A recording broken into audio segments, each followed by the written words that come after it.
Hi guys, after the leak at the weekend of Middle-earth Shadows of War, which is obviously the sequel to Shadows of Mordor, we finally get a about 2.5 minute cinematic trailer which reveals some of the plot and what we're going to be doing in the next game.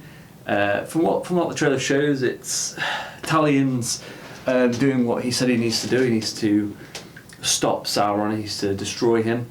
So obviously him and Celebrimbor have somehow got to Mount Doom and have crafted another Ring of Power, which is blue, which is obviously sort of reminiscent of and showing the sort of colours that Celebrimbor and Talion works. Obviously it's like the Wraith kind of thing, so it's kind of blue colours and greys. So it's a blue Ring of Power, looks identical to the Ring of Power, just not red. So it looks like he's using that in combat, which was sort of touched upon in the expansion where you play as Celebrimbor, but it looks now like it's like, I don't know how long it's taken after what the time frame is after Shadows of Mordor. I'm sure we'll find out. It'll be interesting to see how they do change up the gameplay. It's called War, Shadows of War. It might be that Talion will be raising either an army of orcs again or an army of humans, because we see either Gondorians or some of the human force that were either in and around Mordor. So it'll be interesting to see how that plays into maybe some more rangers, or you build an actual Gondorian army, so that'll be quite interesting.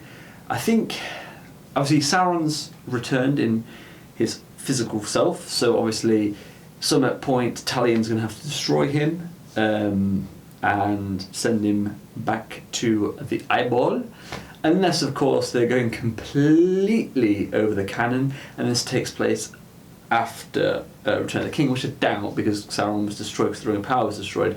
But if they did do that, I think they would annoy quite a few people, although I think they're annoying a few people already with the whole changing, just messing around with the canon. But realistically, we had a Lord of the Rings experience for a while, so this will be nice, just to go back to the world and experience it again.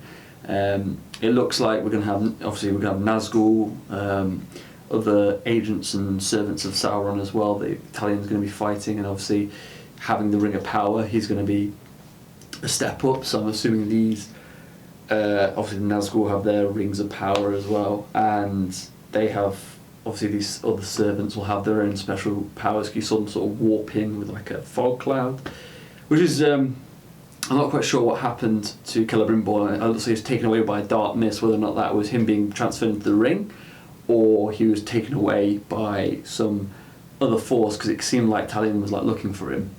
So it might be that we have to find Celebrimbor, and therefore when we have Celebrimbor and the ring and Talion, that he'll be powerful enough to stop Sauron. That probably will be some sort of the storyline.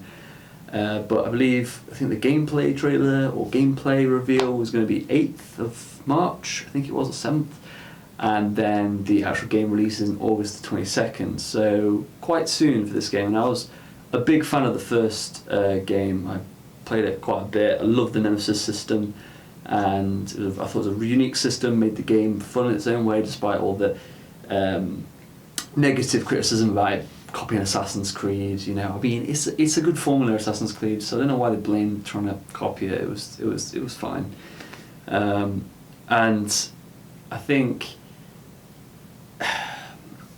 from a gameplay standpoint, if the Nemesis system, what they say, is going to be expanded, and they introduce loads of different things, maybe if they introduce like I don't know, I wish they'd make it more realistic, like you can chop off a guy's head and it comes back with a bandage on his head, or like his hand's missing.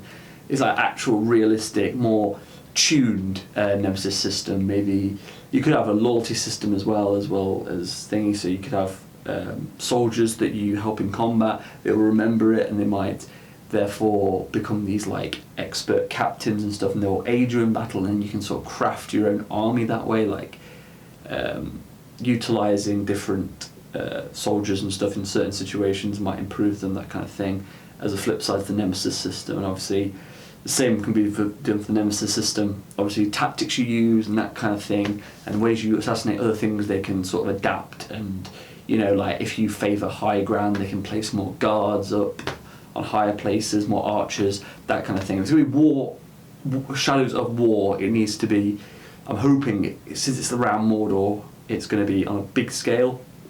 I'm hoping at least, and maybe on a bigger scale, you might do some micromanagement perhaps of like little armies or some rubbish like that, and you might be able to take part in these little battles and conquests and tip the balance. Maybe, I don't know. Speculation.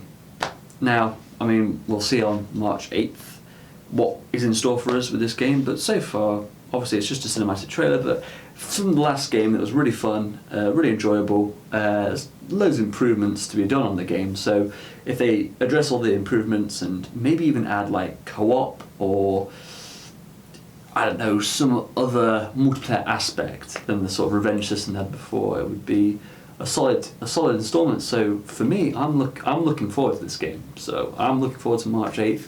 I'm looking forward to August 22nd if it's going to deliver from what I'm hoping it's going to be. But until March 8th, just speculation. So we'll see soon what's in store and how Shadows of War is going to be stacked up against Shadows of Mordor and the rest of the games that are being released this year. Till that time, guys, see you guys in a bit.